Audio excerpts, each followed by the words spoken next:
दोस्तों आज हम डिस्कस करने वाले हैं यूपी पुलिस कांस्टेबल का 18 फरवरी 2024 का सेकंड शिफ्ट का पेपर। इसमें जीके और जीएस से रिलेटेड जितने भी इम्पोर्टेंट क्वेश्चंस पूछे गए थे उन सभी को आज हम इस लेक्चर के अंदर डिस्कस करने वाले हैं। तो चलिए डिस्कस करते हैं without wasting of time. Question number first, मामूली चीज़ों का देवता अर्थात the God of small things के प्रसिद्ध लेखक कौन है? आपके सामने ऑप्शन है अरुंधति राय, सूर्यकांत त्रिपाठी, सलमान रसूदी और अमीश त्रिपाठी। दोस्तों इस क्वेश्चन का करेक्ट आंसर होगा ऑप्शन ए यानी कि अरुंधति रॉय। अरुंधति रॉय ने इस नॉवल को 1997 में लिखा था, जिसके लिए इनको 1997 में मैन बुकर प्राइज से भी सम्मानित किया जाता है। ठीक है, तो इतनी बात आपको याद रखनी है कि 1997 में इन्होंने लिखा था और 1997 में ही इनको मैन बुकर प्राइज से भी सम्मानित किया जाता है। अब मैं आपको कुछ इंपॉर्टेंट बुक्स दिखाता हूँ जिनके लेखक आपको याद रखने हैं। जैसे पंचतंत्र के कौन थे?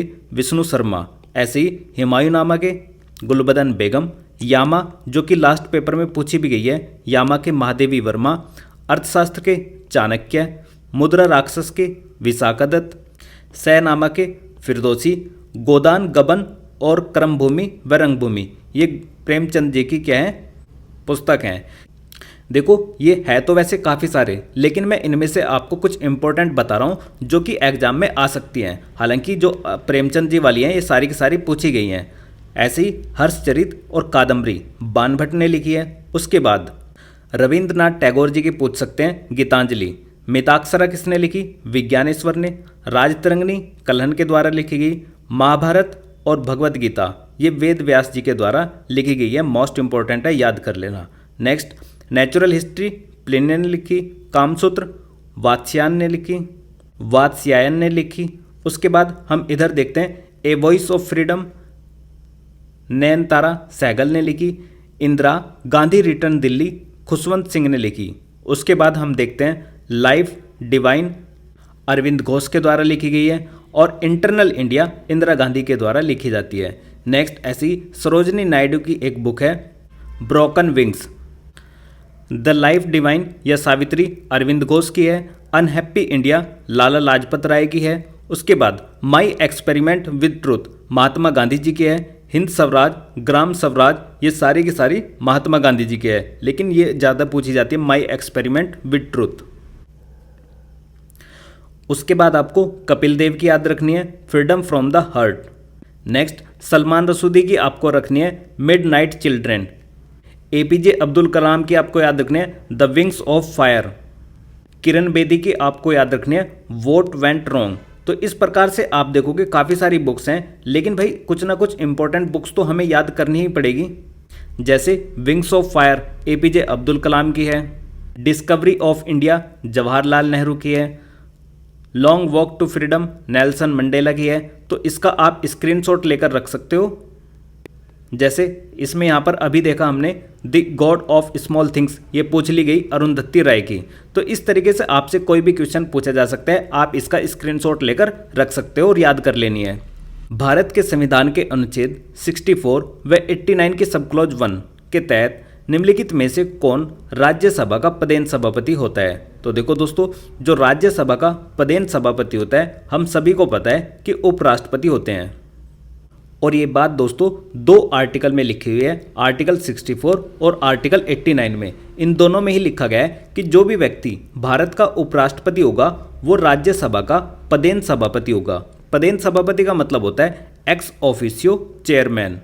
नेक्स्ट आपको ये बात ध्यान रखनी है, जैसे आर्टिकल 52 में बताया गया है कि भारत का एक राष्ट्रपति होगा अर्थात प्रेसिडेंट होगा, ऐसे ही भारत का एक उपराष्ट्रपति होगा। इसकी जानकारी हमें देता है आर्टिकल 63 कि हमारे यहाँ का एक वाइस प्रेसिडेंट अर्थात उपराष्ट्रपति होगा। और उपराष्ट्रपति का जो इलेक्शन है, निर्वाचन है, वो होता है दोस्तों आर्टिकल 66 में।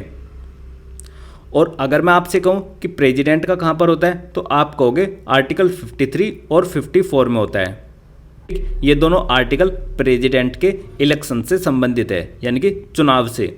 और वाइस प्रेसिडेंट के क्या है? आर्टिकल 66। नेक्स्ट ध्यान रखना है आपको कि जो हमारे उपराष्ट्रपति होते हैं इनकी जो आयु होती है योग्यता के लिए वो होती है दोस्तों 35 ईयर ओल्ड। और इसको राज्यसभा का सदस्य होने की योग्यता होनी चाहिए, साथ ही साथ यह भारत का नागरिक होना चाहिए। नेक्स्ट आपको ध्यान रखना है कि राष्ट्रपति पर अगर महाभियोग चलाना है तो उसके लिए प्रक्रिया कहाँ पर है, आर्टिकल 61 में है। महाभियोग या फिर इम्पीचमेंट के नाम से इसको जानते हैं।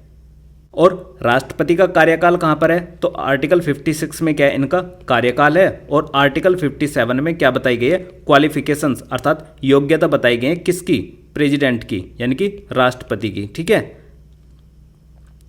नेक्स्ट इस स्लाइड से हमें याद रखना है कि जो हमारे प्रधानमंत्री हैं, हमारे प्रधानमंत्री जी कौन है इस समय पर, नरेंद्र मोदी जी हैं। और नरेंद्र मोदी दोस्तों इस समय पर जो हमारी 18वीं लोकसभा के इलेक्शन हुए उसका नेतृत्व कर रहे हैं। इसके बाद अगर मैं आपको क्वेश्चन बताऊं और भी, प्रधानमंत्री नरेंद्र मोदी लगातार तीसरी बार बनने वाले सेकंड पर्सन है, क्योंकि पहले कौन थे, पहले थे दोस्तों कौन, पंडित जवाहरलाल नेहरू।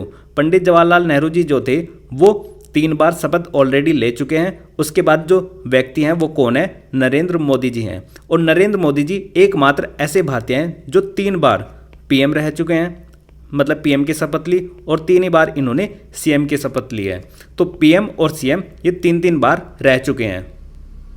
तो इनका जो राजनीतिक कैरियर की शुरुआत रही है वो बहुत अच्छी रही है। नेक्स्ट देखो यहाँ पर एक साइड में राष्ट्रपति की लिस्ट है और इस साइड में उपराष्ट्रपति की लिस्ट है। तो आपको ध्यान रखना है, सबसे पहले राष्ट्रपति कौन थे, डॉक्टर राजेंद्र प्रसाद। उनके बाद में सर्वपल्ली राधाकृष्णन, जिनको भारत रत्न से सम्मानित किया गया था। और भारत रत्न से कब, 1954 में। और इनको फर्स्ट टाइम दिया गया था, मतलब कि सबसे पहले जो भारत रत्न प्राप्त करता थे वो सर्वपल्ली राधाकृष्णन ही थे। ऐसे ही आपको ध्यान रखना है जो डॉक्टर एस राधाकृष्णन थे ये पहले उपराष्ट्रपति भी थे। तो जब इनको भारत रत्न से सम्मानित किया गया था इस समय पर ये क्या थे, भारत के प्रथम उपराष्ट्रपति थे। और इस समय पर जो हमारे राष्ट्रपति हैं उनका नाम क्या है दोस्तों, उनका नाम है जगदीप धनखड़।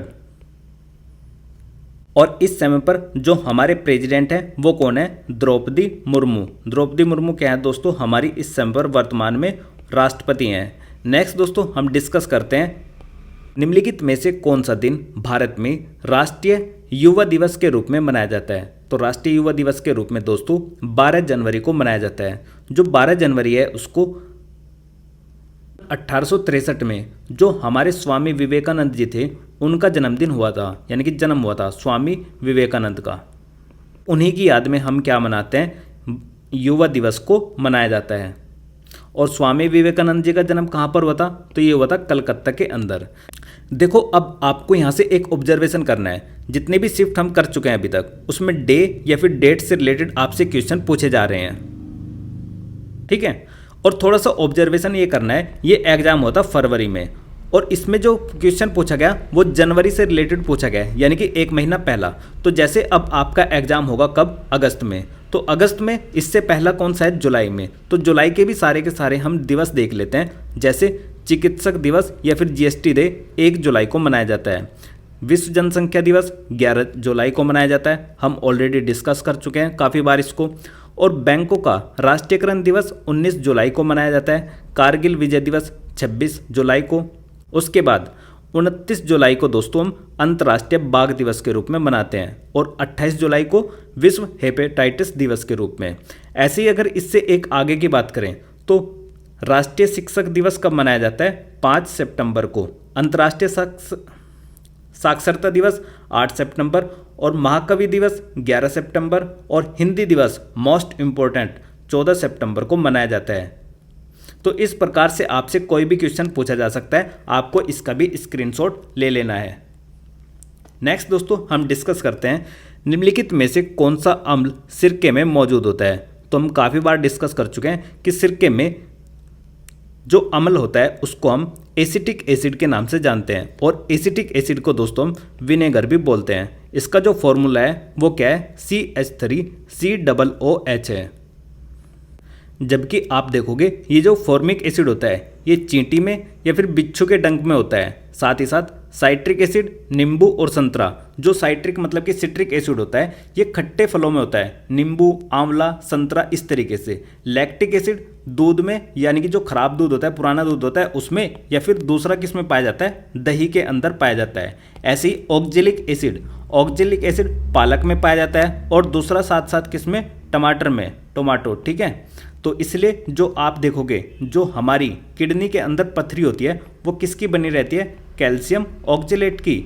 तो इसलिए बोला जाता है कि भाई जो पथरी का बीमार होता है इंसान उसको पालक और टमाटर नहीं खाना चाहिए। नेक्स्ट है दोस्तों एस्कॉर्बिक एसिड, ये आंवला और सिट्रस फल होते हैं उनमें पाया जाता है। ऐसे ही जो टार्ट्रिक एसिड है वो दोस्तों इमली के अंदर पाया जाता है। और आपसे पूछा क्या गया था, एसिटिक एसिड, ये दोस्तों सिरके में पाया जाता है और सिरका जिसको हम विनेगर कहते हैं। नेक्स्ट दोस्तों हम्पी नृत्य उत्सव निम्नलिखित में से किस राज्य का उत्सव है, तो यह है दोस्तों कर्नाटक का। और कर्नाटक के दो और आपको याद रखना है, एक तो यक्षगान और दूसरा है दोस्तों गुड़िया कुनीता। ये दोनों के दोनों कहाँ के हैं, कर्नाटक के उत्सव हैं अर्थात फेस्टिवल हैं। ऐसे ही अगर आपसे पूछा जाए कि उड़ीसा का क्या है, तो उड़ीसा का है दोस्तों गरुड़ वाहन। नेक्स्ट आपसे पूछा जाए कि महाराष्ट्र का क्या है, तो महाराष्ट्र का लावनी काफ़ी ज़्यादा फेमस है, लावनी। और दूसरा है दोस्तों यहाँ का तमाशा। ऐसे ही गुजरात का अगर आपसे पूछा जाए तो गुजरात का हम सभी को पता है गरबा, और दूसरा क्या है दोस्तों डांडिया। ये दोनों के दोनों गुजरात के काफ़ी ज़्यादा पॉपुलर फेस्टिवल्स हैं। नेक्स्ट दोस्तों हम डिस्कस करते हैं। देखो दोस्तों ये जो एक्स्ट्रा पॉइंट मैं आपके लिए स्लाइड में लगा रहा हूँ, ये स्लाइड काफ़ी ज़्यादा इंपॉर्टेंट होने वाली है आपके लिए, क्योंकि काफ़ी सारे क्वेश्चंस हो सकता है यहाँ से बन सकते हैं। मैं ये नहीं कह रहा हूँ कि हाँ यहीं से बनेंगे, लेकिन बन सकता है, क्योंकि हम एक आइडिया लेकर, एक बेस लेकर पढ़ रहे हैं सभी चीज़ों का कि भाई हाँ इस प्रकार के क्वेश्चन पूछे जा रहे हैं, तो ऐसा भी आने वाले एग्जाम में पूछा जा सकता है, ठीक है। हालांकि मैं आपको इसकी PDF दूंगा, लेकिन ध्यान रखना है आपको कि जो हमारे क्लासिकल डांस है उनकी संख्या कितनी है, 8 है। जैसे भारतनाट्यम कहाँ का है, तमिलनाडु का। मोहिनीअट्टम केरल का है। कथक उत्तर प्रदेश का है। ओडिसी उड़ीसा का है। मणिपुरी मणिपुर का है। और कच्चीपुड़ी आंध्र प्रदेश का है। ऐसे ही जो सत्रिया है वो असम का है। और कथकली ये दोस्तों केरल का है। तो आपको ध्यान रखना है कि जो केरल है, केरल के दो हैं, एक मोहिनीअट्टम और दूसरा कथकली। देखो कुछ नाम तो ऐसे हैं कि आपको डायरेक्टली याद हो जाएंगे, जैसे उड़ीसा और मणिपुरी, लेकिन कन्फ्यूजन कहाँ रहता है, जैसे कच्चीपुड़ी पूछ लिया तो ये कहाँ का है, आंध्र प्रदेश का। ऐसे ही भारतनाट्यम ये कहाँ का है, तमिलनाडु का। मोहिनीअट्टम और कथकली ये दोनों किसके हैं, केरल के हैं। और दोस्तों ये जो भारतनाट्यम है यानी कि जो तमिलनाडु का डांस है, ये सबसे प्राचीन नृत्य है, ओल्डेस्ट क्लासिकल डांस है। नेक्स्ट हम डिस्कस करते हैं निम्नलिखित में से किस मंत्रालय के पास जनसंचार के विभिन्न माध्यम और प्रिंट मीडिया के विनियमन के माध्यम से सरकारी नीतियों, योजनाओं और कार्यक्रमों के बारे में जानकारी प्रसारित करने की जिम्मेदारी होती है। तो देखो जानकारी प्रसारित करने की जिम्मेदारी किसकी होगी, ब्रॉडकास्टिंग डिपार्टमेंट के पास में, यानी कि ministry of information and broadcasting, सूचना एवं प्रसार मंत्रालय के पास में इस प्रकार की। नेक्स्ट राष्ट्रीय विषाणु विज्ञान संस्थान निम्नलिखित में से किस स्थान पर स्थित है, तो दोस्तों इस क्वेश्चन का करेक्ट आंसर होगा ऑप्शन बी, यानी कि पुणे में। जो पुणे है महाराष्ट्र के अंदर, यहाँ पर राष्ट्रीय विषाणु विज्ञान संस्थान स्थित है।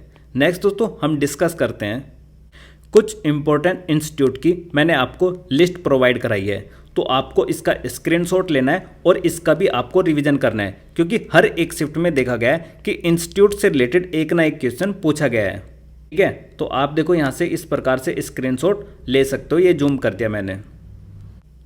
जैसे इसको पढ़ना कैसे है कि आपसे पूछा जाएगा नेशनल डेयरी रिसर्च इंस्टीट्यूट कहाँ पर है, तो आप कहोगे करनाल के अंदर है। ऐसे ही आपसे पूछा जाएगा कि भारतीय कैंसर अनुसंधान कहाँ पर है, मुंबई के अंदर है। भारतीय पुरातत्व सर्वेक्षण कहाँ पर है, नई दिल्ली के अंदर। सेंट्रल आलू रिसर्च इंस्टीट्यूट कहाँ पर है, शिमला के अंदर है। राष्ट्रीय स्वास्थ्य संस्थान कहाँ पर है, अहमदाबाद में है। गन्ना प्रजनन संस्थान कहाँ पर है, कोयम्बटूर में है। भारतीय पेट्रोलियम संस्थान कहाँ पर है, देहरादून में है। केंद्रीय वन अनुसंधान संस्थान देहरादून में है। तो इस प्रकार से आपसे काफ़ी सारे अनुसंधान के नाम पूछे जा सकते हैं, तो आपको याद करने हैं। नेक्स्ट दोस्तों भारत में बाल संरक्षण और कल्याण के लिए आपातकालीन टोल फ्री नंबर क्या है, तो देखो मैंने आपको बताया था कि बाल संरक्षण के लिए बच्चों के लिए क्या है, बच्चों की उम्र कितनी होती है, 8, 9, 10 साल की। तो इस तरीके से याद रखना है 8, 9, 10 साल के क्या होते हैं, बच्चे होते हैं, यानी कि 1098। ठीक है, तो इस क्वेश्चन का करेक्ट आंसर होगा ऑप्शन बी। ऐसे ही मैंने आपको कुछ इंपॉर्टेंट नंबर्स बताए थे, जैसे अगर कहीं पर आग लगती है यानी कि फायर के लिए क्या है दोस्तों 101, 101, उसको किस तरीके से याद रखना है, इधर भी आग लगी है, इधर भी आग लगी है, और बीच में क्या डाल दी, पानी की बूंद यानी कि ड्रॉप, तो इसका मतलब 101। ऐसी जो पुलिस है, पुलिस के लिए आप क्या मिलाते हो भाई, आप देखते होगे हर जगह पर 112 नंबर की गाड़ी खड़ी रहती है, या फिर आप 100 नंबर भी डायल कर देते हो। ऐसे ही अगर आपसे सीएम हेल्पलाइन नंबर पूछा जाए तो ये हम सभी को पता रहता है 1076। लेकिन अगर आपको रेलवे में कोई इंक्वायरी चाहिए तो उसके लिए क्या है दोस्तों 139। लेकिन अगर आपके साथ में कोई साइबर फ्रॉड हो गया तो साइबर फ्रॉड के लिए क्या है दोस्तों 1930। और जब भी कभी आपके साथ में साइबर फ्रॉड होगा तो आपको विदिन 24 आवर इसकी क्या देनी पड़ती है, जानकारी देनी पड़ती है। ठीक, ऐसे ही आपसे पूछा जा सकता है एम्बुलेंस के लिए, तो एम्बुलेंस के लिए क्या है दोस्तों, या तो आप 102 मिलाओगे या फिर आप क्या मिलाओगे 108 मिलाओगे। तो ये सारे के सारे नंबर आपको याद रखने हैं कि फायर के लिए 101, पुलिस के लिए 112 या फिर 100, CM helpline number 1076, cyber fraud के लिए 1930, रेलवे के लिए 139। लेकिन दोस्तों अगर कभी रेलवे में कोई एक्सीडेंट हो गया तो रेलवे में एक्सीडेंट के लिए क्या है दोस्तों नंबर 1072। लेकिन अगर यही एक्सीडेंट रेलवे की जगह रोड पर हो जाता तो रोड एक्सीडेंट के लिए मिलाते हैं दोस्तों हम इससे एक आगे का नंबर 1073। ये सारे के सारे हमने डिटेल में डिस्कस किए हैं, आपको भी इस तरीके से कुछ नंबर्स याद करने हैं। नेक्स्ट क्वेश्चन नंबर 9, निम्नलिखित में से कौन उत्तर प्रदेश राज्य में सर्वोच्च रैंकिंग वाले पुलिस अधिकारी होते हैं। तो देखो जो सबसे बड़ा पुलिस रैंकिंग का अधिकारी होता है उत्तर प्रदेश में उसका नाम क्या है, डीजीपी। और डीजीपी की फुल फॉर्म है दोस्तों डायरेक्टर जनरल ऑफ पुलिस, जिसको हम हिंदी में पुलिस महानिदेशक के नाम से जानते हैं। नेक्स्ट क्वेश्चन नंबर 10, सरकार का वह खाता जो केवल चालू वित्तीय वर्ष से संबंधित होता है। तो चालू से कौन सा होता है दोस्तों, रेवेन्यू बजट। इसका मतलब क्या हुआ कि सरकार का वह खाता जो चालू वित्तीय वर्ष से संबंधित होता है उसको हम राजस्व बजट कहते हैं। भारतीय संविधान के अनुच्छेद 112 में आप बजट के बारे में देखते हो, हालांकि वहाँ पर बजट शब्द का वर्णन नहीं किया गया है, वहाँ पर लिखा गया है वार्षिक वित्तीय विवरण के बारे में। तो आपको बजट शब्द आर्टिकल 112 में कहीं भी देखने को नहीं मिलेगा। नेक्स्ट है दोस्तों, मथुरा के पास मठ के एक मंदिर में किन शासकों की विशाल मूर्तियां प्रतिस्थापित पाई गई हैं। तो किन की पाई गई है दोस्तों वहां पर, कुषाण की, यानी कि ऑप्शन सी। और कुषाण वंश का एक सबसे जो प्रतापी शासक था दोस्तों वो कौन था, कुजूल कडफिसस। कुजूल कडफिसस कुषाण वंश का सबसे प्रतापी शासक था। और इस वंश की दोस्तों जो राजधानी थी सबसे पहली वो कौन सी थी, पेशावर थी। पेशावर के बाद से इन्होंने अपनी दूसरी राजधानी किसको बनाया था, मथुरा को बनाया था। ठीक है, ध्यान रखना है इस तरीके से आपको। नेक्स्ट दोस्तों हम डिस्कस करते हैं कि निम्नलिखित में से किस वायसराय ने ब्रिटिश शासन के दौरान बंगाल का विभाजन किया था। तो दोस्तों जो बंगाल का विभाजन हुआ था वो लॉर्ड कर्जन के कार्यकाल में हुआ था। और लॉर्ड कर्जन का कार्यकाल कब से कब तक था, 1899 से लेकर 1905 तक। लेकिन जो बंगाल का विभाजन हुआ था तो बंगाल का विभाजन हुआ था दोस्तों कब, इसकी जो घोषणा हुई थी, घोषणा तो हुई थी दोस्तों इसकी 20 जुलाई। देखो ये डेट काफ़ी ज़्यादा इंपॉर्टेंट है इसलिए बता रहा हूँ। 20 जुलाई 1905 को इसकी घोषणा हुई थी बंगाल विभाजन की। लेकिन ये प्रभावी कब हुआ था, लागू कब हुआ था, तो लागू करने वाली डेट काफ़ी ज़्यादा इंपॉर्टेंट है। और भी 16 अक्टूबर 1905 में क्या हुआ था, ये बंगाल विभाजन प्रभावी हुआ था। और किसके कार्यकाल में, लॉर्ड कर्जन के कार्यकाल में। लॉर्ड कर्जन का कार्यकाल कहाँ से कहाँ तक था, 1899 से 1905 के बीच में। अब दोस्तों लॉर्ड कर्जन के कार्यकाल में और क्या क्या चीज़ें हुई थी, तो देखो जो हमारी सीआईडी है, सीआईडी बोले तो क्रिमिनल इन्वेस्टिगेशन डिपार्टमेंट, इसकी स्थापना भी वर्ष 1903 में लॉर्ड कर्जन के कार्यकाल में ही हुई थी। साथ ही साथ आप देखोगे जो हमारा रेलवे बोर्ड है इसकी स्थापना भी वर्ष 1905 में लॉर्ड कर्जन के कार्यकाल में हुई थी। नेक्स्ट अगर आपसे पूछा जाए कृषि अनुसंधान संस्थान, जो कि नई दिल्ली के अंदर स्थापित है, मतलब दिल्ली में। ये भी कब हुआ था? 1905 में। किसके कार्यकाल में? लॉर्ड कर्जन के कार्यकाल में ही बनाया गया था। और फिर हमने देखा बंगाल का विभाजन कब हुआ? 16 अक्टूबर 1905 को। ये भी किसके कार्यकाल में हुआ? लॉर्ड कर्जन के कार्यकाल में हुआ। लेकिन दूसरी बात एक ये भी याद रखनी है, ये जो लॉर्ड कर्जन है दोस्तों, इसको सबसे अप्रिय वायसराय के रूप में देखा जाता है, यानी कि लोग इसको पसंद नहीं करते थे। अप्रिय वायसराय के रूप में इसको जाना जाता है। इसके बाद है दोस्तों वॉरेन हेस्टिंग्स। वॉरेन हेस्टिंग्स आप सभी को पता होगा कि रेगुलेटिंग एक्ट आया था सन 1773 ईस्वी में, जिसके माध्यम से जो बंगाल का गवर्नर होता था उसके पद को चेंज कर क्या कर दिया था? बंगाल के गवर्नर को गवर्नर से पद चेंज कर गवर्नर जनरल के रूप में बदल दिया था। तो इस प्रकार जो सबसे पहले बंगाल का गवर्नर जनरल बना था उसका नाम क्या था? Warren Hastings. ठीक है, याद रखोगे आप। वॉरेन हेस्टिंग्स रेगुलेटिंग एक्ट के द्वारा गवर्नर से गवर्नर जनरल बन गया था। किसका? बंगाल का। ठीक है, याद रहेगा आपके। अब नेक्स्ट है दोस्तों लॉर्ड इरविन। देखो लॉर्ड इरविन का जो कार्यकाल था वो 1926 से लेकर 1931 के बीच में रहा है। अब इसके बीच में क्या क्या हुए थे आप खुद से ही रिकॉल करो। एक तो भाई जो साइमन कमीशन था उसका गठन हुआ था कहाँ पर? लंदन के अंदर। और बाद में 1928 में वो कहाँ पर आ गया था? भारत में आ गया था। यानी कि 1927 में गठन कहाँ पर होता? लंदन के अंदर। नेक्स्ट आपसे पूछा जा सकता है कि 1931 में एक घटना हुई थी दोस्तों, जो असेंबली में बम फेंकने की, वो किसने भेजा था? वो फेंका था दोस्तों भगत सिंह ने, और साथ में दूसरे कौन थे उनके? बटुकेश्वर दत्त। तो बटुकेश्वर दत्त और भगत सिंह ने क्या हुआ था? असेंबली में बम फेंका था। कब? 1931 में, लॉर्ड इरविन के कार्यकाल में ही। नेक्स्ट है दोस्तों ये लॉर्ड रीडिंग।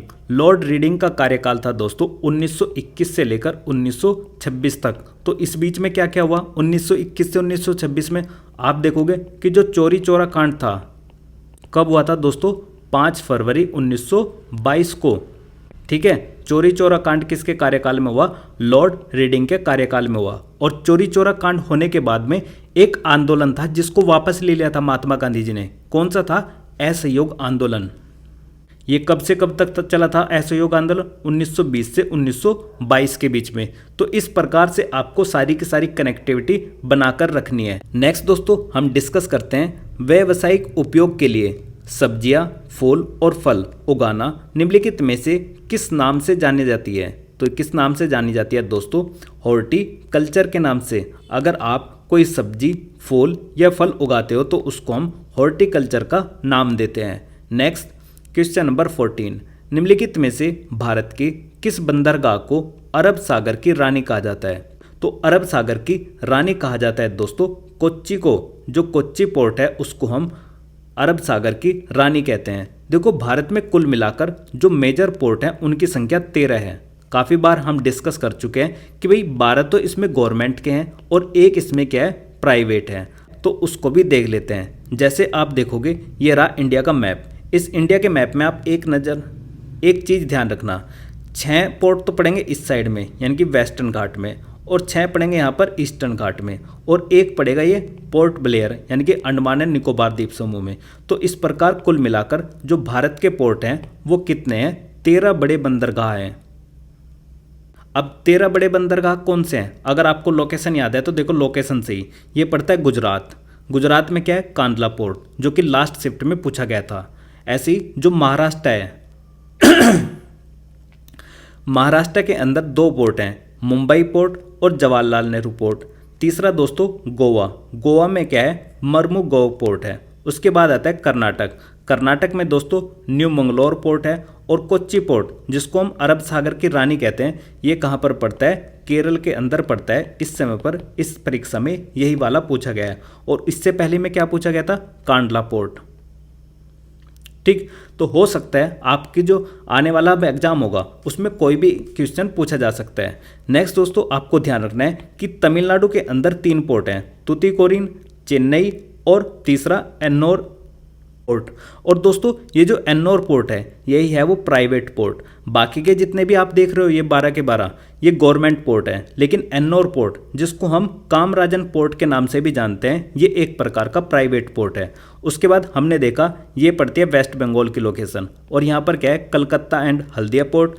यहाँ पर उड़ीसा है, उड़ीसा के अंदर पारादीप पोर्ट, यहाँ पर क्या है आंध्र प्रदेश है, और आंध्र प्रदेश में क्या है विशाखापट्टनम पोर्ट है। और ये दोस्तों हम सभी को पता है कि क्या है हमारा आइलैंड है, जिसको हम अंडमान एंड निकोबार द्वीप समूह के नाम से जानते हैं। यहाँ पर पोर्ट ब्लेयर है। तो जैसे यहाँ पर लिखा भी गया है कि पोर्ट ब्लेयर एकमात्र ऐसा बंदरगाह है जो केंद्र शासित प्रदेश अंडमान और निकोबार द्वीप समूह में स्थित है।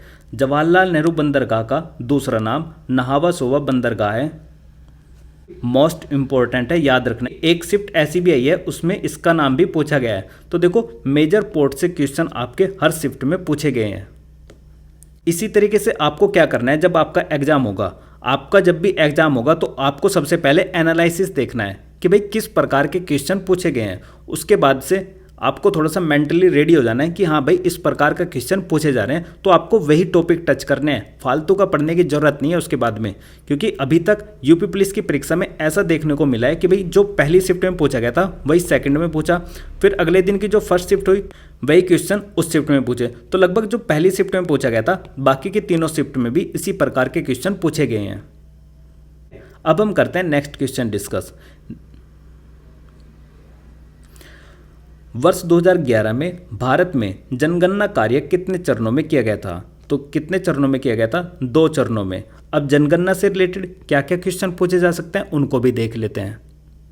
तो जनगणना से रिलेटेड आपके इतने सारे क्वेश्चंस बनते हैं जो कि मैंने स्लाइड में लगा लिए हैं। आप इसका भी स्क्रीनशॉट लो और पढ़ लो खुद से, क्योंकि देखो इस प्रकार के क्वेश्चन आपसे पूछे जाएंगे कि भाई भारत में पहली बार जनगणना कब हुई थी? लॉर्ड मेयो के कार्यकाल में हुई थी 1872 में। उसके बाद नियमित अर्थात रेगुलर जनगणना होने लगी 1881 में लॉर्ड रिपन के कार्यकाल में। विश्व जनसंख्या दिवस कब मनाते हैं? 11 जुलाई को मनाते हैं। जनगणना का आर्टिकल कौन सा है? 246 है, क्योंकि दोस्तों यह किसका विषय है? संघ सूची का विषय है, यानी कि इस पर केंद्र सरकार कानून बना सकती है। उसके बाद देखोगे 2011 में जो जनगणना हुई वो ओवरऑल 15वें नंबर की हुई और स्वतंत्र भारत की 7वें नंबर की जनगणना है। क्योंकि स्वतंत्र भारत की पहली जनगणना कब हुई थी दोस्तों? वर्ष 1951 में। ठीक है, तो मुझे लगता है कि ये कुछ ज़्यादा समझाने वाली बातें है नहीं, आप इसको खुद से भी पढ़ सकते हो, स्क्रीनशॉट ले लो। बिना वजह के फालतू का टाइम वेस्ट नहीं करना है, आपको ज़्यादा से ज़्यादा पढ़ना है बस खुद से। नेक्स्ट दोस्तों हम डिस्कस करते हैं क्वेश्चन नंबर 16। मोगाओ गुफाएं, जिन्हें हजारों बुद्धों की गुफाएं भी कहा जाता है, निम्नलिखित में से किस देश में स्थित हैं? तो जो मोगाई गुफाएं हैं दोस्तों ये चीन के अंदर स्थित है, और चीन की राजधानी क्या है दोस्तों? बीजिंग है। कैपिटल से भी आपके क्वेश्चन पूछा जा रहा है। भारत की राजधानी नई दिल्ली है, और थाईलैंड की राजधानी बैंकॉक है, और दोस्तों जो नेपाल है, नेपाल की राजधानी क्या है? Kathmandu. Next question number 17। Uttar Pradesh में कुंभ मेले का उत्सव किन नदियों के संगम पर मनाया जाता है? तो इस क्वेश्चन का करेक्ट आंसर होगा ऑप्शन ए, गंगा यमुना और सरस्वती का जो संगम है यहाँ पर हम क्या मनाते हैं? कुंभ मेले का आयोजन करते हैं। और दोस्तों कुंभ मेले का आयोजन आप सभी को पता होगा कि 4 जगह पर किया जाता है। एक तो हरिद्वार में, हरिद्वार में कहाँ पर किया जाता है? गंगा नदी के किनारे पर। उसके बाद ये किया जाता है उज्जैन में। उज्जैन में किस नदी के किनारे पर किया जाता है? तो ये किया जाता है शिप्रा नदी के किनारे पर।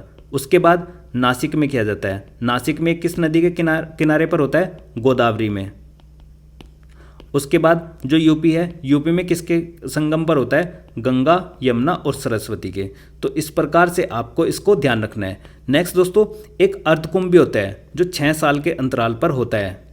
ये जो 6 साल में होने वाला मेला है इसको यूनेस्को की मानवता की जो अमूर्त सांस्कृतिक विरासत सूची होती है उसमें शामिल किया गया है। ठीक है, next question number 18। Uttar Pradesh वित्तीय निगम निम्नलिखित में से किसके विकास के लिए वित्तीय सहायता प्रदान करने के लिए महत्वपूर्ण भूमिका निभाता है? तो किसके लिए निभाता है? इंडस्ट्रीज के लिए, यानी कि उद्योगों के लिए। और दोस्तों ये जो यूपीएफसी है इसकी स्थापना हुई थी दोस्तों वर्ष 1954 में, और 1954 में ही दोस्तों क्या दिया जाने लगा? भारत रत्न दिया जाने लगा। और भारत रत्न सबसे पहले 3 व्यक्तियों को दिया गया था, और इन 3 व्यक्तियों में जो सबसे पहला नाम है वो कौन थे? SRK सर्वपल्ली राधाकृष्णन। उसके बाद से 1966 में यह मरणोपरांत भी दिया जाने लगा। ये सारी की सारी बातें हम लास्ट लेक्चर में डिस्कस कर चुके हैं, ये भी देख लेनी है आपको। नेक्स्ट उत्तर प्रदेश का दुधवा राष्ट्रीय उद्यान निम्नलिखित में से किस जिले में स्थित है? तो दोस्तों इस क्वेश्चन का करेक्ट आंसर होगा ऑप्शन ए, लखीमपुर खीरी, जो दुधवा नेशनल पार्क है दोस्तों, ये उत्तर प्रदेश के लखीमपुर जिले में स्थित है। और ये जो दोस्तों दुधवा नेशनल पार्क है ना, ये यूपी और जो नेपाल का बॉर्डर लगता है यहाँ पर स्थित है। नेक्स्ट देखो, यहाँ पर कुछ इंपॉर्टेंट नेशनल पार्क की लिस्ट दी गई है। जैसे आप सभी को पता है कि जिम कॉर्बेट भारत का पहला राष्ट्रीय उद्यान है, जिसको 1936 में उत्तराखंड में स्थापित किया गया था। इसका पहले नाम होता था हैली नेशनल पार्क, बाद में इसका नाम चेंज कर दिया और बाद में क्या पड़ा, इसका नाम जिम कॉर्बेट नेशनल पार्क बना। इस जिम कॉर्बेट नेशनल पार्क के अंदर जो बहने वाली नदियाँ हैं उनका नाम है रामगंगा और सोना। सबसे ज़्यादा राष्ट्रीय उद्यान दोस्तों मध्य प्रदेश में है, जिनकी संख्या 12 है। अंडमान और निकोबार द्वीप समूह में 9 राष्ट्रीय उद्यान हैं। ऐसे ही आपसे काफ़ी सारे इंपॉर्टेंट क्वेश्चंस यहाँ से बन सकते हैं, इनको भी आपको स्क्रीनशॉट ले लेना है और नेशनल पार्क से रिलेटेड जो भी बातें हैं वो सारी याद कर लेनी है। बाकी एक नेशनल पार्क दोस्तों तैरता हुआ नेशनल पार्क है, जो कि लोकटक लेक में स्थित है, केलोन लामजाओ। ठीक है। नेक्स्ट आपसे ये भी पूछा जा सकता है, जैसे ये है गिर योजना कब आई थी, 1972 में। बाघ परियोजना 1973 में। ऐसे ही आपसे पूछा जाएगा गैंडा परियोजना 1987 में। हाथी परियोजना 1992 में। ये वो क्वेश्चन है जो काफ़ी बार पूछे जाते हैं एग्जाम में, इनको भी आपको देख लेना है। नेक्स्ट दोस्तों हम डिस्कस करते हैं 2006 में संयुक्त राष्ट्र मानव अधिकार आयोग का नामकरण बदल दिया गया और इसका नाम बदलकर निम्नलिखित में से क्या कर दिया गया।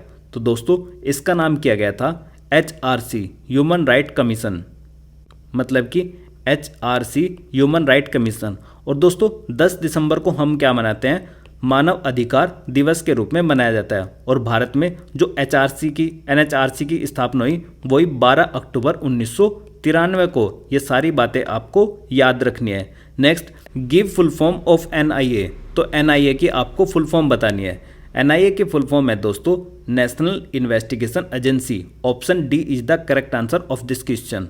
Next question number 22, Israel Hamas संघर्ष क्षेत्र से भारतीय नागरिकों को निकालने के लिए भारत सरकार के द्वारा चलाए गए ऑपरेशन का नाम बताना है आपको। तो हम सभी को पता है कि जब भारत के कुछ लोग इजराइल हमास के दौरान फंसे हुए थे तो उनको ऑपरेशन अजय चलाकर वहाँ से बाहर निकाला गया था। ऐसे ही दोस्तों कुछ इंपॉर्टेंट ऑपरेशंस आपको याद रखने हैं। जैसे अभी हमने देखा ऑपरेशन अजय, ऐसे ही दोस्तों एक ऑपरेशन है ऑपरेशन गंगा। इसमें क्या हुआ था, जो रूस और यूक्रेन का युद्ध चल रहा था उसमें फंसे भारतीयों को भी निकाला गया। तो इस प्रकार से आपके सामने काफ़ी सारे ऑपरेशंस लिखे हैं मैंने, इनको भी आपको देख लेना कि भाई कौन सा ऑपरेशन कहाँ से रिलेटेड है। जैसे इनमें से आपको कुछ इंपॉर्टेंट ऑपरेशन मैं बता देता हूँ। ऑपरेशन कावेरी, जो कि सूडान में फंसे हुए भारतीय लोगों को निकाला गया। उसके बाद ऑपरेशन अलर्ट, ये BSF के द्वारा भारत पाकिस्तान सीमा पर सुरक्षा बढ़ाने के लिए चलाया गया है। उसके बाद ऑपरेशन देवी शक्ति, ये दोस्तों विदेश मंत्रालय के द्वारा तालिबान के कब्जे वाले जो अफगानिस्तान में फंसे हुए भारतीय लोग थे उनको निकालने के लिए ऑपरेशन देवी शक्ति चलाया गया। ऐसे ही ऑपरेशन समुद्र सेतु चलाया गया। कोविड-19 के द्वारा मालदीव में फंसे हुए भारतीयों को वापस लाने के लिए इस प्रकार के ऑपरेशन चलाए गए। तो आपको ध्यान रखना ऑपरेशन गंगा, ये ऑपरेशन गंगा यूक्रेन में जो भारतीय फंसे हुए थे रसिया और यूक्रेन के युद्ध के दौरान, उन सभी को बाहर निकालने के लिए चलाया गया था। नेक्स्ट दोस्तों क्वेश्चन नंबर 23, हाल ही में अक्टूबर 2023 में भारत और किस पड़ोसी देश ने आर्थिक और प्रौद्योगिकी सहयोग समझौते की बातचीत फिर से शुरू की है। देखो दोस्तों इस क्वेश्चन का करेक्ट आंसर था ऑप्शन डी यानी कि श्रीलंका। और दोस्तों ध्यान रखना है आपको, ये अक्टूबर 2023 की करंट अफेयर का क्वेश्चन है, यानी कि आपको लास्ट 6 मंथ की करंट अफेयर रेडी करके चलनी है। आपका एग्जाम हो रहा है अगस्त में, तो अगस्त से 6 महीने पहले की करंट अफेयर आपको देख लेनी है। नेक्स्ट क्वेश्चन नंबर 24, हाल ही में प्रधानमंत्री मोदी ने लक्षद्वीप समूह सबमरीन ऑप्टिकल फाइबर कनेक्शन परियोजना की शुरुआत करके लक्षद्वीप में धीमी इंटरनेट गति की चुनौती को दूर करने का संकल्प लिया था, जिसकी घोषणा 2020 में लाल किले में स्वतंत्रता दिवस के भाषण के दौरान की गई थी। तो दोस्तों इस क्वेश्चन का करेक्ट आंसर होगा ऑप्शन बी यानी कि कोच्चि। तो आपको करंट अफेयर पर भी काफ़ी अच्छा फोकस अपना बनाकर चलना है। मैं आपको बता दूं कि जो स्वतंत्रता दिवस है दोस्तों, वो हम 15 अगस्त के दिन मनाते हैं। और वहीं अगर आपसे पूछा जाए कि हम गणतंत्र दिवस कब मनाते हैं, तो गणतंत्र दिवस हम मनाते हैं दोस्तों 26 जनवरी को, क्योंकि 26 जनवरी 1950 को भारत का संविधान लागू हुआ था और इस दिन भारत एक गणतंत्र देश के रूप में उभर कर सामने आया था। और 15 अगस्त 1947 को हम क्या हुए थे, स्वतंत्र हुए थे। और दोस्तों 26 नवंबर 1949 को भारतीय संविधान बनकर तैयार हुआ था और इस दिन भारतीय संविधान के 16 आर्टिकल लागू हुए थे, जबकि पूर्ण रूप से जो हमारा संविधान लागू हुआ वो हुआ था दोस्तों 26 जनवरी 1950 को। इस दिन भारतीय संविधान पूर्ण रूप से लागू हुआ था। ये सारी बातें आपको ध्यान रखनी है। पूर्ण रूप से लागू होने का मतलब यह है कि जो भारतीय संविधान में 22 भाग थे और अनुसूचियों की संख्या यानी कि शेड्यूल की संख्या 8 थी और आर्टिकल की संख्या 395 थी, ये सारे के सारे इस दिन लागू हो गए थे। लेकिन वर्तमान में आप देखोगे जो अनुसूचियों की संख्या है वो 8 से बढ़कर कितनी हो चुकी है, 12 हो चुकी है। तो वर्तमान में भारतीय संविधान में 22 भाग, 12 अनुसूचियां और 395 अनुच्छेद हैं। नेक्स्ट हम डिस्कस करते हैं क्वेश्चन नंबर 25। उत्तर प्रदेश के कौशाम्बी जिले के कौशाम्बी ब्लॉक ने नीति आयोग की ABP कि पहला डेटा रैंकिंग में कौन सा स्थान हासिल किया है, तो ये किया था दोस्तों 2nd नंबर का। Next question number 26। हाल ही में प्रधानमंत्री नरेंद्र मोदी ने अयोध्या में नवनिर्मित हवाई अड्डे का उद्घाटन किया। इस नवनिर्मित हवाई अड्डे का नाम क्या है? तो इस क्वेश्चन का करेक्ट आंसर होगा ऑप्शन सी, यानी कि महर्षि वाल्मीकि अंतर्राष्ट्रीय हवाई अड्डे का नरेंद्र मोदी जी ने उद्घाटन किया था। दोस्तों इस अड्डे का पहले जो नाम था वो भगवान श्री राम जी के ऊपर था और वो नाम क्या था दोस्तों, वो था मर्यादा पुरुषोत्तम श्री राम अंतर्राष्ट्रीय हवाई अड्डा। मर्यादा पुरुषोत्तम श्री राम अंतर्राष्ट्रीय हवाई अड्डा पहले नाम था, लेकिन इन्होंने इसका नाम चेंज कर कर क्या कर दिया, महर्षि वाल्मीकि अंतर्राष्ट्रीय हवाई अड्डा कर दिया। नेक्स्ट आपसे कुछ यहाँ पर इंपॉर्टेंट हवाई अड्डे दिए हुए हैं, आपको देख लेना है सारे के सारे कि भाई कौन सा हवाई अड्डा कहाँ पर पड़ता है, ठीक है। नेक्स्ट क्वेश्चन नंबर 27, देखो स्क्रीनशॉट ले लो इसका। ब्रिक्स 2024 के लिए किस देश की अध्यक्षता में 1 जनवरी 2024 से प्रारंभ हो गई? तो दोस्तों इस क्वेश्चन का करेक्ट आंसर होगा ऑप्शन बी, यानी कि रूस। क्योंकि दोस्तों जो इससे पहले 15वें नंबर की जो सबमिट हुई थी दोस्तों, वो देखो जो इसकी सबमिट होती ना, जैसे ये लिख रहा है BRICS ब्रिक्स, तो अभी क्या है, रूस में आई है। इससे पहले किसके पास होगी, बी के पास, यानी कि ब्राजील के पास। तो ब्राजील का एक शहर पड़ता है जोहान्सबर्ग, तो वहां पर इसका आयोजन किया गया था। अब इसके बाद से ब्राजील के बाद से किसके पास आई, रसिया के पास। रसिया के बाद ये आएगी इंडिया के पास, इंडिया के बाद चाइना, चाइना के बाद साउथ अफ्रीका। तो इस तरीके से सीक्वेंस में चलता है ये सारा का सारा इसका अध्यक्षता करने का प्रोग्राम, ठीक है। और जो यानी कि 16 नंबर की होगी वो कहाँ पर होगी, रूस में होगी। नेक्स्ट दोस्तों क्वेश्चन नंबर 28। वर्ष 2016 में नोटबंदी के दौरान RBI के गवर्नर कौन थे? तो दोस्तों जो RBI के गवर्नर थे उनका नाम था उर्जित R पटेल। कब हुई थी नोटबंदी? 8 नवंबर 2016 को। 8 नवंबर 2016 को जब नोटबंदी हुई तो उसमें 500 और 1000 के दोनों नोटों को बंद कर दिया था, यानी कि इसको हम क्या बोलते हैं, नोटबंदी बोलते हैं। और नोटबंदी पहली बार नहीं हुई थी, ये पहले 1946 में हुई, उसके बाद 1978 में हुई, उसके बाद वर्ष 2016 में हुई। तो ये भारत में तीसरी बार नोटबंदी हुई है। और नोटबंदी के समय पर जो हमारे गवर्नर थे RBI के, रिजर्व बैंक ऑफ इंडिया के, डॉक्टर उर्जित R पटेल या फिर उर्जित पटेल, ठीक है, याद रखोगे। नेक्स्ट उसके बाद आपको याद रखना है कि 500 और 1000 के बाद में जो लॉन्च होने वाला सबसे पहला नोट था उसका नाम क्या था, 2000 का नोट, जो कि पिंक कलर का आपने देखा भी होगा, ठीक। नेक्स्ट हम डिस्कस करते हैं क्वेश्चन नंबर 29। उत्तर प्रदेश में ऑनलाइन वित्तीय धोखाधड़ी रिपोर्ट करने हेतु व्यक्तियों के लिए साइबर क्राइम हेल्पलाइन नंबर पर शिकायत करने की समय सीमा क्या है? तो सबसे पहले तो आपको ध्यान रखना है कि साइबर क्राइम का कॉन्टैक्ट नंबर क्या है, 1930। और आपको अभी बताया था कि विदिन 24 आवर आपको क्या करनी चाहिए, इसकी शिकायत करनी चाहिए। Next question number 30। केंद्रीय और राज्य करों के जटिल जाल की जगह जीएसटी कानून किस वर्ष लागू किया गया? तो हम काफ़ी बार डिस्कस कर चुके हैं कि जो जीएसटी है दोस्तों उसको वर्ष 2017 में लागू किया गया। इसलिए 1 जुलाई 2017 को जब इसको लागू किया गया, 1 जुलाई को हम जीएसटी दिवस के रूप में मनाते हैं। जीएसटी की आपसे काफ़ी बार फुल फॉर्म भी पूछी जाएगी। इसकी फुल फॉर्म है गुड्स एंड सर्विस टैक्स। ध्यान रखना, आपको यहाँ पर गुड भी दे सकता है, तो इसमें एस लगा हुआ है। गुड्स एंड सर्विस टैक्स इसकी फुल फॉर्म है, जिसको हम हिंदी में वस्तु एवं सेवा कर के नाम से जानते हैं। इसके लिए भारतीय संविधान में 101वें नंबर का संविधान संशोधन अधिनियम हुआ, उसके माध्यम से भारत में जीएसटी को लागू किया गया। और जीएसटी में दोस्तों जो रजिस्ट्रेशन होता है वो 15 नंबर का होता है, तो 15 डिजिट होती हैं उसके रजिस्ट्रेशन में। किसके? जीएसटी के। जीएसटी में कुछ रेट्स हैं, जैसे कुछ दर हैं जिन पर टैक्स का कलेक्शन किया जाता है, 5%, 12%, 18%, 28%। लेकिन इसको हम 3 जगह पर कैटेगराइज भी पढ़ते हैं। SGST state goods and service tax, CGST central goods and service tax, integrated goods and service tax.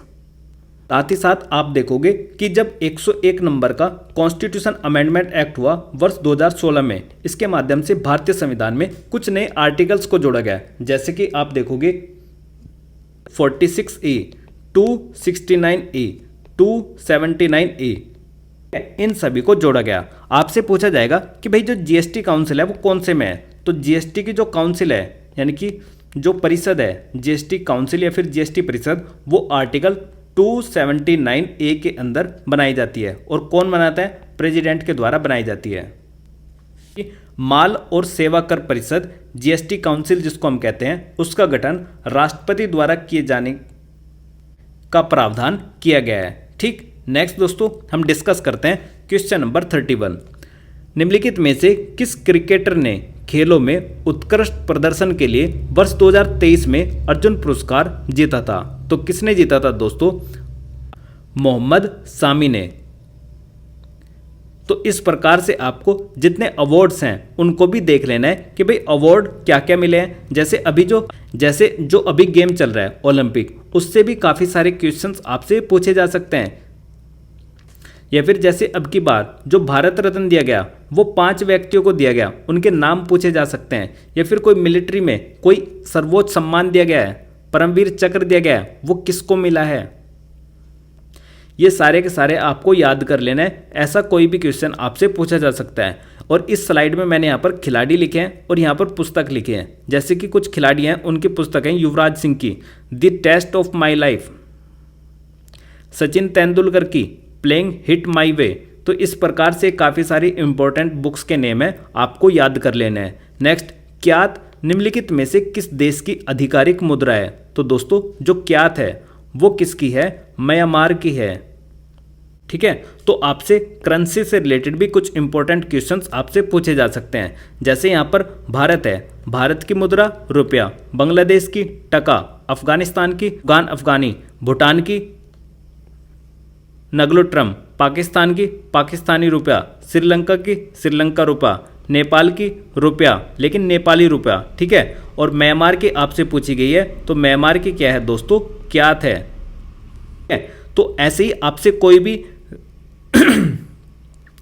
Country का नाम देकर कोई भी करेंसी पूछी जा सकती है। जैसे चीन की पूछ ले तो चीन की रेनमिनबी, रूस की रूबेल, ऑस्ट्रेलिया की डॉलर। ऐसी करेंसी के साथ साथ आपको यहाँ पर राजधानी भी दी गई है, तो राजधानी और करेंसी सारी की सारी आपको बहुत अच्छे से याद कर लेनी है। ठीक है, नेक्स्ट दोस्तों हम डिस्कस करते हैं क्वेश्चन नंबर 33। भारत में राष्ट्रीय बालिका दिवस किस तारीख को मनाया जाता है? तो राष्ट्रीय बालिका दिवस मनाया जाता है दोस्तों 24 जनवरी को। फिर जनवरी से एक क्वेश्चन पूछ लिया, आपका एग्जाम होता फरवरी में, तो इसका मतलब जब आपका एग्जाम अगस्त में होगा ना, एक हाईली चांसेस हैं कि भाई उससे 1-2 महीने के पहले और 1-2 महीने के बाद के जो डेज होंगे वो आपको बहुत अच्छे से याद कर लेने हैं। नेक्स्ट दोस्तों क्वेश्चन नंबर 34। हिंदी भाषा की सबसे लोकप्रिय रचनाओं में से एक मधुशाला के रचयिता कौन थे? तो मधुशाला के रचयिता थे दोस्तों Harivansh Rai Bachchan. Question number 35। Mobile application M passport Seva Bharat के निम्नलिखित में से किस मंत्रालय द्वारा लॉन्च की गई?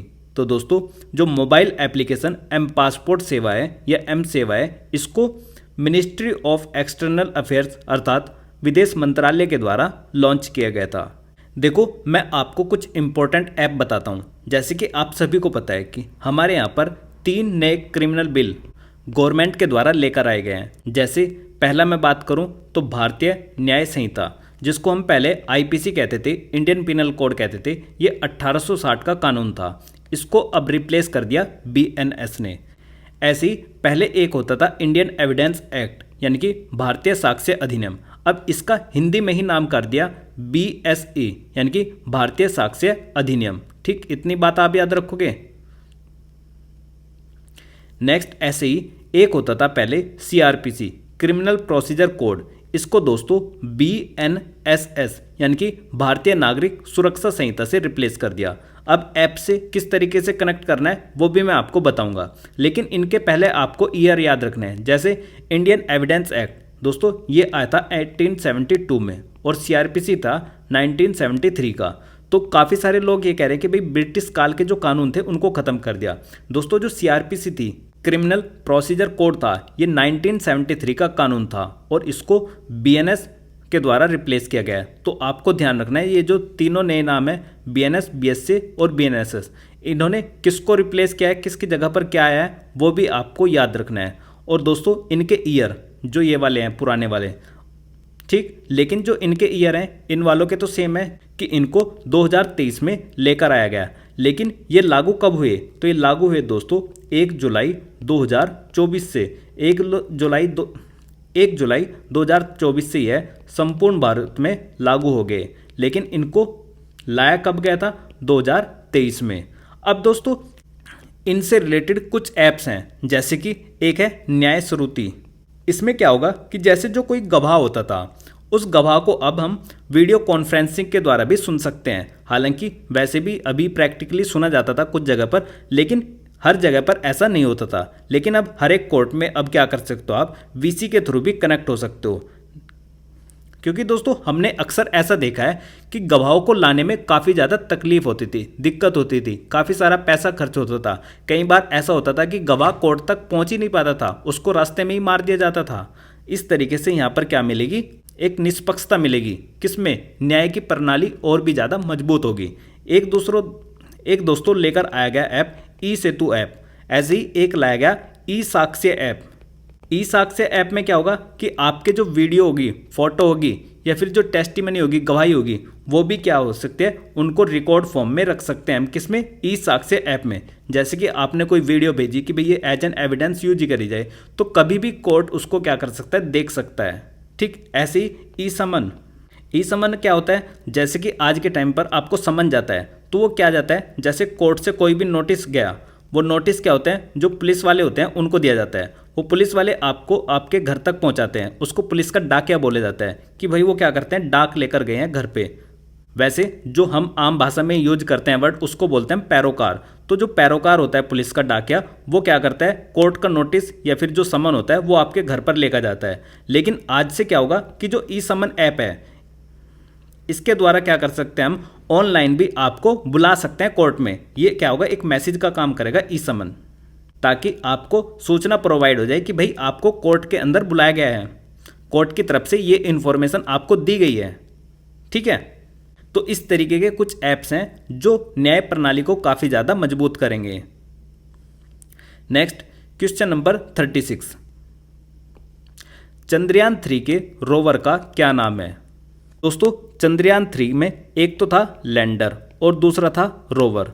तो रोवर का नाम था दोस्तों Pragyan. Option B is the correct answer. लेकिन जो लैंडर था, लैंडर का नाम क्या था, तो लैंडर का नाम था दोस्तों विक्रम। इसको 14 जुलाई 2023 को छोड़ा जाता है। कहाँ से, सतीश धवन स्पेस सेंटर से। और सतीश धवन स्पेस सेंटर कहाँ पर है, श्री हरिकोटा में। और श्री हरिकोटा कहाँ पर है, आंध्र प्रदेश में। तो आंध्र प्रदेश के सतीश धवन स्पेस सेंटर से इसको लॉन्च किया गया था। कब, 14 जुलाई 2023 को। और ये लैंडर कहाँ पर लैंड हुआ था, ये हुआ था मून के दक्षिण ध्रुव पर, यानी कि साउथ पोल पर। ठीक, इतनी बात आप याद रखोगे।